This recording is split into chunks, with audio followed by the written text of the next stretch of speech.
Baby Bookworm and the Man in the Stars. Chapter 1. Before the Sandwich.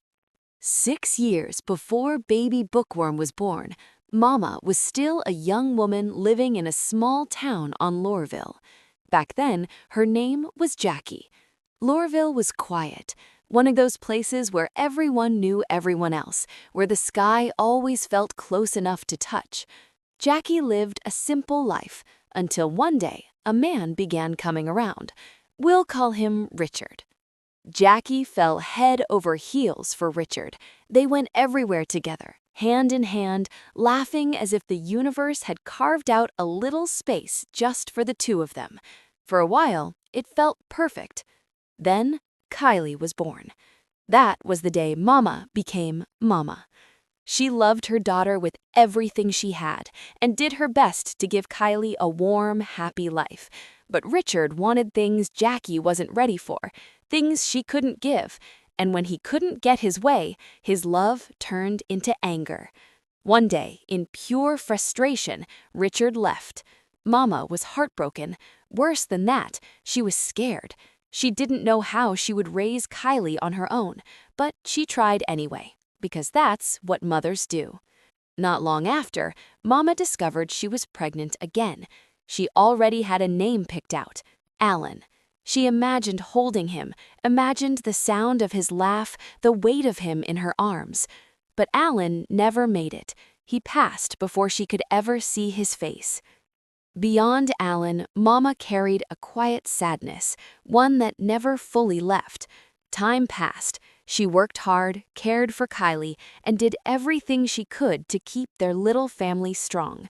Still, in her heart, she longed for another child. She wanted a son. She missed the days she had imagined with Alan. Sometimes she wondered if she would ever get another chance. Then one day, Mama felt something stir deep inside her, like a whisper in her chest. She heard a knock at the door. When she opened it, a woman stood there, holding a basket. Inside, the basket was a baby. I cannot tell you much. I cannot really tell you anything at all, but he is yours if you will have him. This is all you need to know.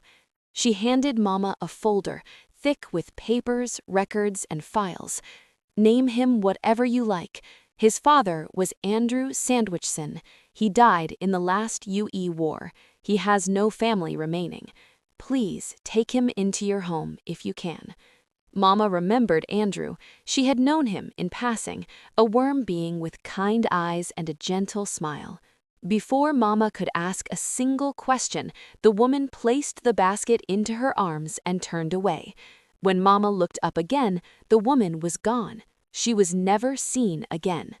Mama carried the basket inside. The baby was tiny, no longer than her hand. He had a small worm body, 2 little feet, 2 little hands, all curled up in a bundle of cloth and ribbon.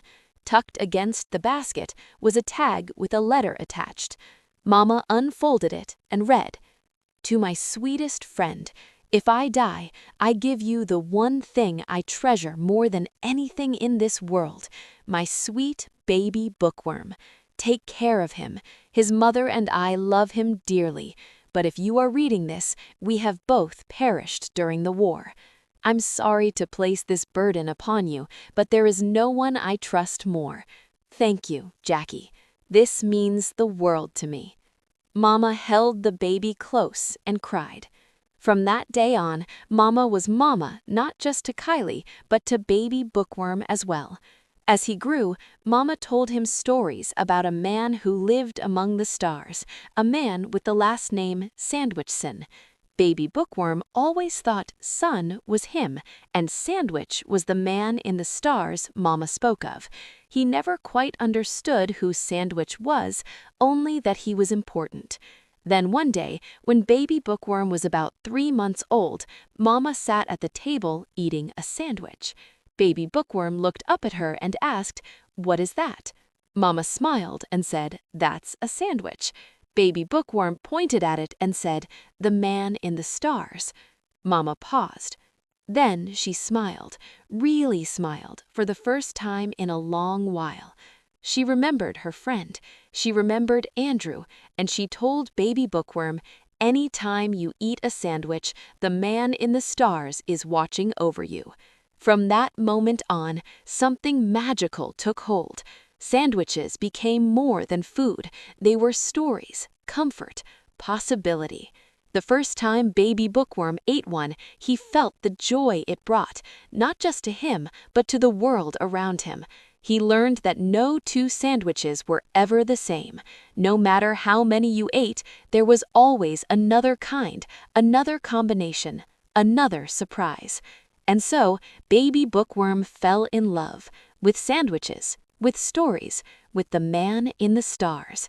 And that was the beginning of Baby Bookworm's journey, chasing wonder, warmth, and the endless magic hidden between two slices of bread. Chapter 2: The Sandwich That Got Away. Baby Bookworm was barely 3 months old, and already the world was full of sandwiches. Long before Nurse Debbie became part of the family, Mama did her very best to keep track of the little worm, but Baby Bookworm was quick, curious, and always hungry for adventure.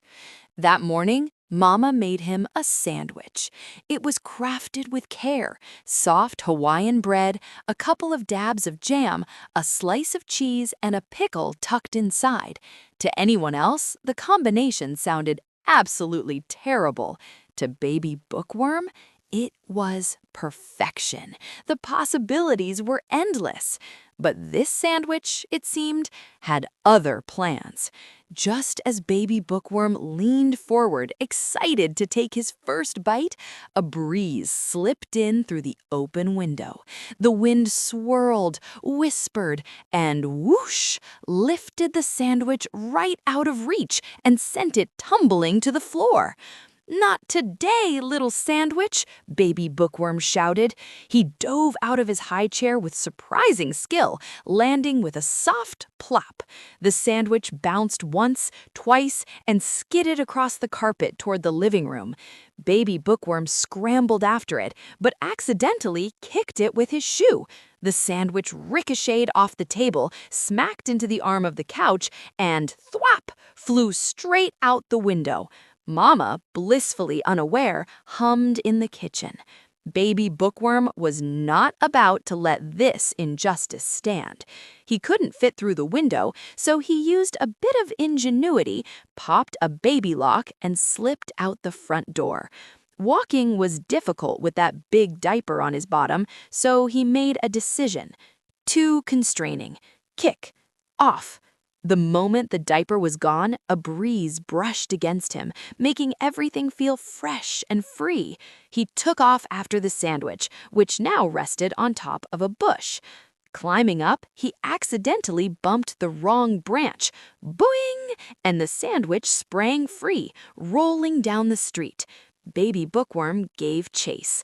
The sandwich bumped into pedestrians. A man accidentally kicked it, sending it flying across the intersection to the other side of the road. Baby Bookworm skidded to a stop. He knew he wasn't allowed to cross the street, so he did the next best thing. He climbed a lamppost. From there, he scurried along the edge where the blinking lights stopped traffic, hand over hand across a thick black wire, swinging like a tiny hero until he reached the other side. He slid down another lamppost and landed neatly on the ground. There it was, the sandwich. "How dare you run from me?" Baby Bookworm shouted. "I'm going to get you this time." Just then, kick! Another passerby sent the sandwich flying right back across the street. Baby Bookworm roared with all the fury his tiny lungs could manage. "My sandwich!" He ran into the road just as a car slammed on its brakes. The little worm dove underneath, rolled between the tires, and popped out the other side, barely brushing the cheese before the sandwich bounced onto the grass. That was when Kylie came around the corner on her bike. She skidded to a stop, eyes wide. "Baby Bookworm!" She scooped him up and carried him straight home while he kicked and screamed about the sandwich that got away. Inside, she shut the baby lock, plopped him on the changing station, and let the robot handle the diaper. Changing diapers was Kylie's least favorite thing. She still had trouble seeing baby Bookworm as family, but she knew Mama loved him, so she tried. It would take a few more years before she truly fell for her little brother, but even now, the bond was beginning to grow. "I have to go," baby Bookworm cried. "The sandwich is getting away." Moments later, Kylie lifted him by the scruff and set him back in his high chair. "What is wrong with you, little guy?" "The sandwich! I have to catch it!" Kylie sighed. "That sandwich is dirty. You can't eat a dirty sandwich." She made him a new one instead, peanut butter and jelly on brown bread, something she actually liked. "This is butter bread," she told him. Baby Bookworm nodded. Even though he couldn't taste the butter, he could taste the jam and peanut butter, and he ate every bite. When only one piece remained, he held it high. "I will defeat this sandwich." Kylie snatched it, dipped it in milk, and swallowed it whole. Baby Bookworm froze. His mouth dropped open. "My sandwich! How dare you!" Kylie kissed his forehead. "My sandwich now." Just then, Mama walked in. "Oh, good," she said cheerfully. "You ate your sandwich." She picked him up and placed him into the stroller for their walk. Baby Bookworm complained the entire time about Kylie stealing his sandwich, while Kylie calmly fibbed, "I don't know what you're talking about. Why would I eat a baby's sandwich? That's just wrong."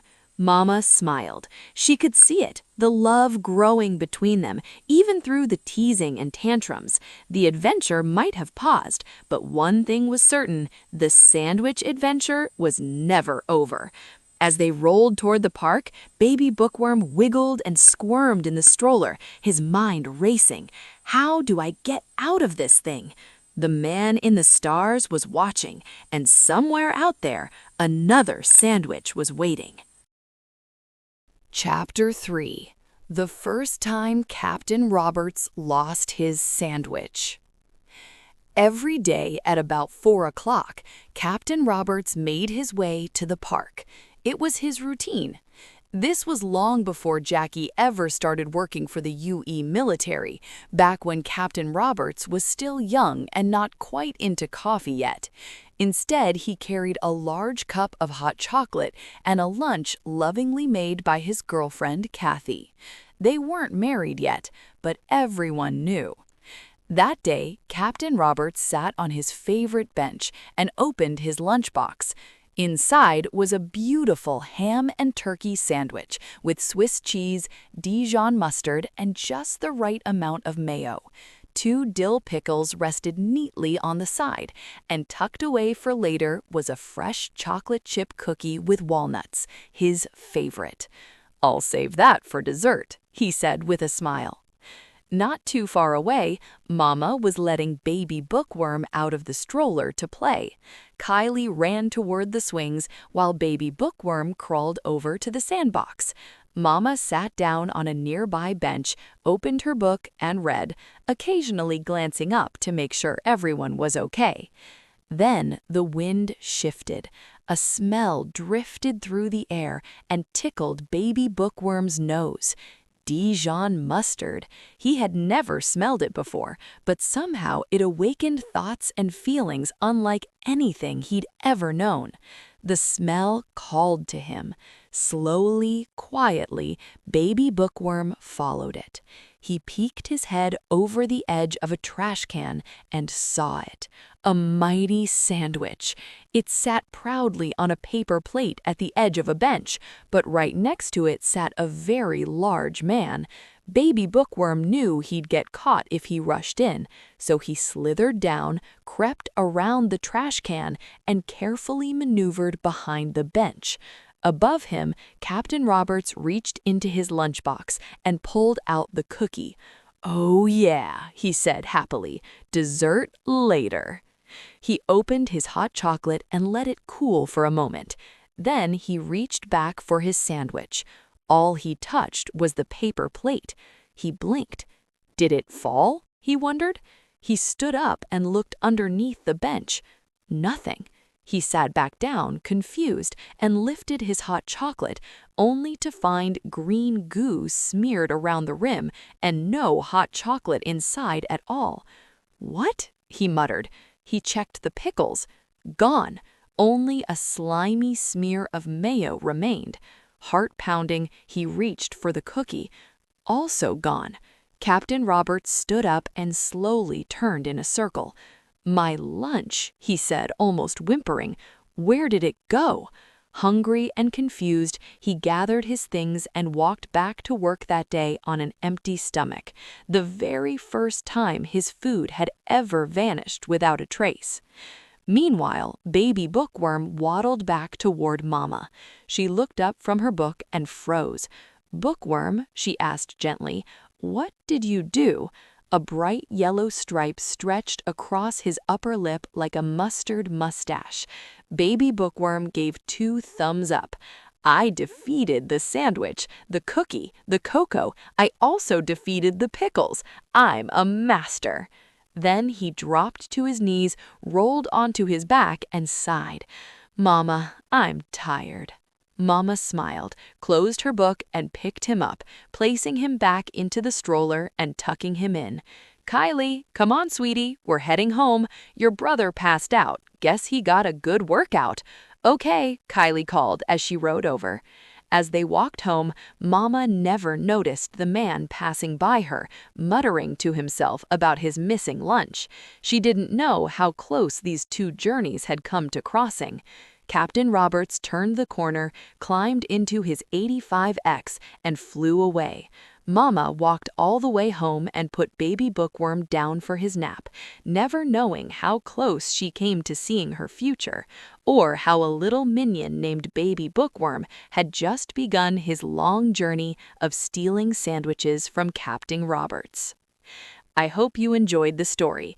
Please like and subscribe for more stories like this. I'll be putting out a song later today.